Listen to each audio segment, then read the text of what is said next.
What's up, Incorruptibles? My name is Ole Gucha and I am with... Hi, I am Noah Serrane, and yes, welcome to our Blue Couch conversation for today.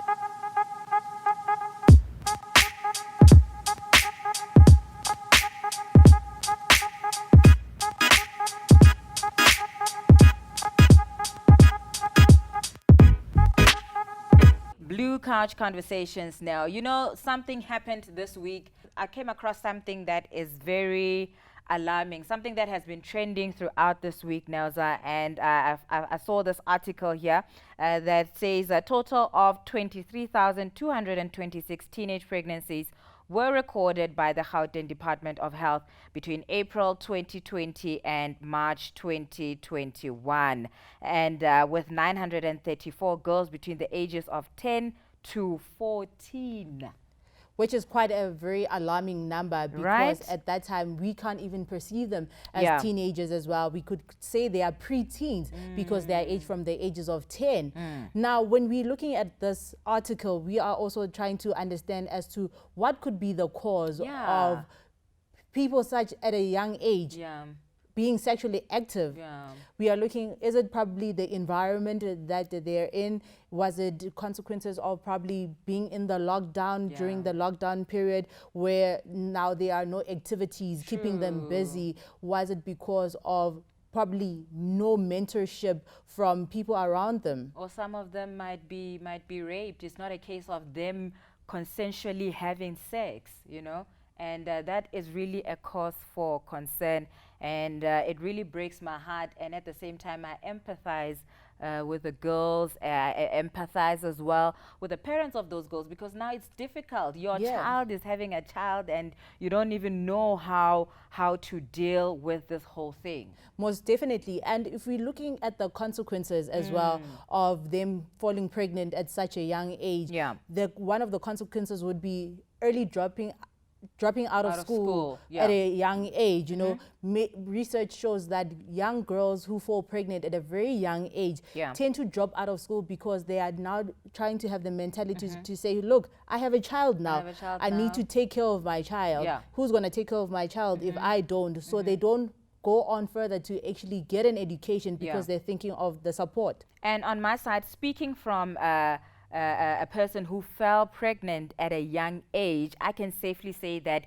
it is better to wait. Girls and boys, it is better to wait until you have matured enough, until you are in the right context to engage into sexual activity. Because now, when I fell pregnant at a young age, I had to now sacrifice going to the university that I wanted to go to, engaging in the career that I wanted to go to, because now my parents were on some, ma'am, you are now a mom. You know, you are now a mom. You can't, you know, if you wanted to go to the US to study drama or whatever, you can't exactly do that, because now here's a little one that you need to consider and you need to think about. So before we engage into those kind of activities, think about the long run, think about the future, think about how it is going to affect you. But I also am aware that other young people, they engage into these things knowing that my mom is there, she'll, you know, take care of the child while I go out and live my best life. And when you're looking at it at that context, let us also not succumb to the peer pressure and society influences, because right now in the media, I think sex is more sold than anything else. And sex is deemed as cool as well, that if you're not running around and doing them, you are not seen as the cool child. So we do not want you to succumb to peer pressure at times. But what are we also saying to the boy child? Should be like, because the girl will be like, but I didn't go asking. I was pressurized to actually engage in sex. So we are also saying to the boy child, look, for you also not to, for us not to have a fatherless society, children who grow up without fathers, let us save ourselves for marriage. Let us keep ourselves pure, because we understand that our body is also the temple of the Lord. We can't only be saying to the girl child, only your body is the temple of the Lord, not the boy child. So I think we should also encourage the boy child as well to abstain from having sex at a young age. Yeah, we need to instill those principles in the boy child as well, that you are not deemed as cool if you go around impregnating, you know, the whole township and so forth, and thereafter you don't take responsibility for your actions. So we are appealing to the girl child that if you find yourself that in this situation, we are appealing to you that please speak out, talk to your mom, talk to your dad, talk to your aunt or anyone who is, you know, that you are close to.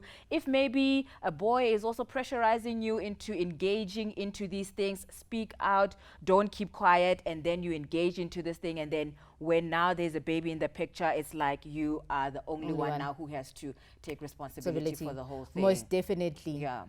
And that's how we wrap up our conversation today, right here on the Blue Couch. On the Blue Couch. For myself, Ole Gucha. And myself, Neo Serani. Bye.